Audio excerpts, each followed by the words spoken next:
Mr. Speaker, sir, this is a debate that I have thought long and hard about. It's an issue close to my heart and also to many conservative Singaporeans at large. 337A has been a key flashpoint of debate on societal norms, traditional values, freedom, equality, and many other topics. This very House has also seen many a fiery and passionate debate over the last 2 decades on this issue. In our courts, it has witnessed a share of constitutional challenges as no other law perhaps has seen. And it is with the most recent challenge in the courts that has brought us here today. For many, Section 377A represents a bulwark against a perceived countercultural tide that may engulf society should the law be done away. This has held true for many years, in particular the last 15, following the political compromise of 2007. But it was an uneasy compromise, as each constitutional challenge risked it being struck down by the courts rather than legislated by Parliament. By not proactively enforcing 377A, also in essence made it redundant as a law. At this point, it's worth noting that for most conservatives, opposition to the repeal of 377A is premised not on the act nor the actors itself, but what the repeal may lead to. What I alluded to earlier of that tide, a slippery slope of what they view as same-sex unions, adoptions, and surrogacy by same-sex couples becoming the norm. Recent interviews with Apex religious leaders in the media show that it remains a complex issue. However, they do acknowledge that the prerogative of repeal lies with Parliament, as long as the rights of the religious are protected in what they believe in and what they can preach. As a parliamentarian, my public duty is to make laws that are for all Singaporeans. But I'm not just a legislator. As other members have mentioned, we are guided by our culture, our faith, and our environment that we grow up in. I'm a Catholic by faith, guided by the teachings of my faith to discern with justice decisions that are moral. I'm also a father and a husband, whose moral duty it is to ensure stability and the well-being for my children and family. So I arrive at today's debate having wrestled with all my roles and responsibilities. I also arrive having had the opportunity over the last few months to have robust, intense, and passionate discussions with fellow legislators on this topic, and many constituents and Singaporeans who have corresponded with me and feel passionately about this issue on both sides. I'm deeply appreciative of the willingness of all sides of the debate to have listened rationally and respectfully to each other to arrive at common ground. Mr. Deputy Speaker, let me first speak on the constitutional amendment, and I will state what I believe marriage to be. Marriage is a bond that draws man and woman together. It's a natural relationship framed not just by love, but promises of commitment and responsibility. Marriage aligns with the way in which man and woman live interdependently and bring out the best in each other. Marriage is also a faithful, exclusive, lifelong union of a man and a woman joined in an intimate community. It is the bedrock of families and conversely, society as well. A man and woman commit themselves to each other for better, for worse, to the wondrous responsibility of bringing children into the world and caring for them. The call to marriage is also woven deeply into how society works, into the human spirit itself. Man and woman, of course, are equal, but, however, are created differently, but made for each other. This sexual difference draws them together in a mutually loving union that should always be open to family. Therefore, erasing the connection between gender and marriage changes the fundamental nature of a marital union, which is to nurture society's next generation. Unlike other relationships, marriage has the potential to create and nurture new lives, and making it a unique institution. For these reasons, states recognize the marriage of a man and woman as a public institution in its laws. Marriage is protected and honored because it makes an exclusive and indispensable influence over the common good of society. The real problem today is a view that marriage is simply a formality or a fad with no social obligations that it is just a private and personal decision between two persons with nothing to do with wider society. But marriage is not just a religious or cultural institution. It is a legal institution as well. In a heterosexual marriage, by bringing children into society, the state has an obligation towards the couple and their children.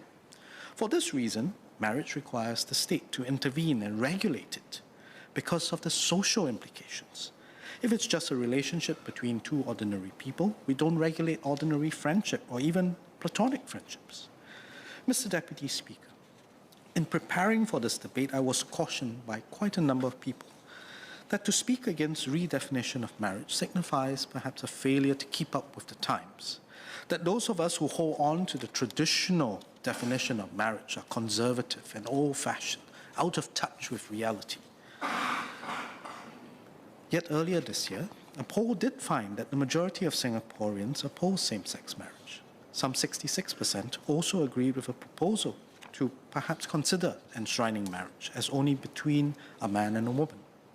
Those who share these sentiments are called out online and accused of blind prejudice, of being bigots. In fact, I accept, as many members have alluded to, that in taking a stand about this, I and other members open ourselves to disagreement by others, strong disagreement at times. I appreciate, therefore, this opportunity for a respectful debate in this House, because in a democracy, it is important that the viewpoints of all citizens can be heard and taken into consideration.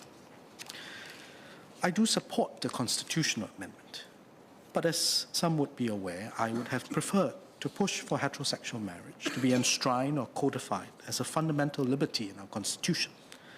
Yet I acknowledge that that same high bar for constitutional amendment in the future would apply to defining marriage in the Constitution right now. Inasmuch as the current amendment would not be considered equivalent to enshrining marriage, it offers a clear definition of marriage as it currently stands, as a union between a man and a woman. I hold the government to its word that under its watch, that no redefinition of marriage will take place. And even if a future government does so, it would perhaps require a repeal of this Article 156 that we are introducing, as it would be made redundant. I therefore seek the government's continued affirmation that this remains its commitment. And this being the year of celebrating family, perhaps all the more apt that we collectively pass this amendment and affirm marriage and the family and their place in our society. With the passing of the constitutional amendment, the task is not complete. There is added impetus on multiple fronts. The task ahead will require a whole-of-society effort to emphasize the importance of marriage and the family, not just on the part of the government, but for every individual and group that believes in the importance of marriage and family, and to champion it collectively. Our laws that uphold the family and marriage, especially on spousal rights, must be re-emphasized. Education, that key leveler for society that's widely available for all in Singapore, must continue to ensure that our curricula continues to uphold the current definition of marriage and family. And in the media space, print and in broadcast, must also help to shape the norms as currently established. Mr. Speaker, now let me touch on the operational aspect of the amendment. The amendment as it stands in Article 156 spells out that the government cannot be challenged in court over the definition of marriage. What I hope the government will help to clarify is the protection of non-government entities from legal challenges over the issue of marriage in the public sphere. Rightfully, our government is secular and must remain so. It does not base its laws or policies on religion or faith. But Singapore is also a multi-religious and multiracial society. We built this city on our Asian values, culture, and traditions. Many citizens' beliefs and way of life are shaped in line with their religious and cultural beliefs. Singaporeans must feel free and safe to practice their beliefs without fear of backlash, as long as their own actions do not cause harm or danger to others. So what protections are there to ensure that businesses and other institutions, such as religious organizations, are freed from legal challenges regarding teachings and beliefs on marriage? For example, if a religious institution declines to conduct a ceremony for a transgender or same-sex couple, will they be subject to a lawsuit? There are many other implications, and I hope that the government will be able to clarify this. Mr. Deputy Speaker, I now move on to the repeal of Section 337A of the Penal Code. This is a decision that I struggled deeply over the last few months, personally and professionally. I made the point earlier on the role of Section 377A as a bulwark. If we do pass Article 156, and pass it we must, I am of the belief that the new gate, perhaps not as robust as what many perceive 377A itself to be, but a gate nonetheless will now be in place. As I have made clear earlier, the non-enforcement of 377A has made the law itself redundant. Parliament alone, therefore, should be responsible for the passing, amendment, and repeal of all laws, and she states that right clearly today, rather than wait for the courts to strike it down. As such, I am prepared to support the repeal of 377A with the passage of the constitutional amendment. I must also emphasize that I am not unsympathetic to the experiences of rejection, violence, and vilification that the LGBTQ+ community faces.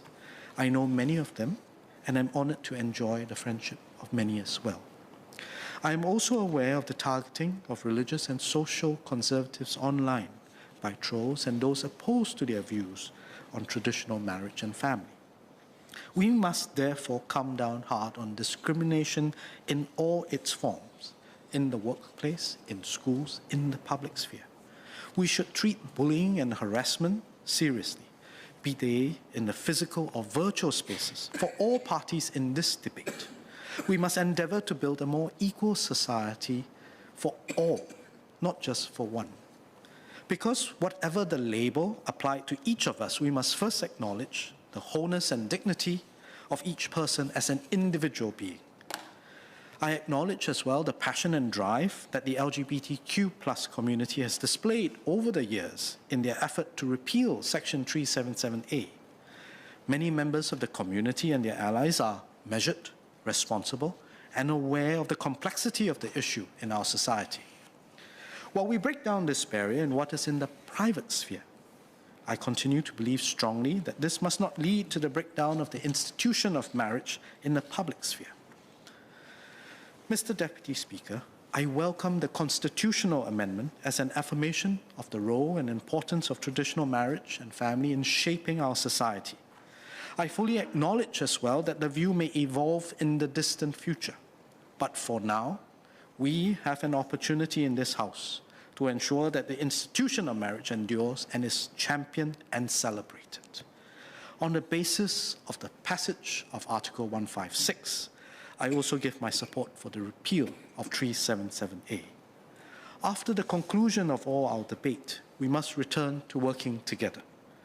Unity is not the absence of disagreement, but a consensus to agree to work together in spite of those disagreements. Mr. Deputy Speaker, I support both bills. Thank you.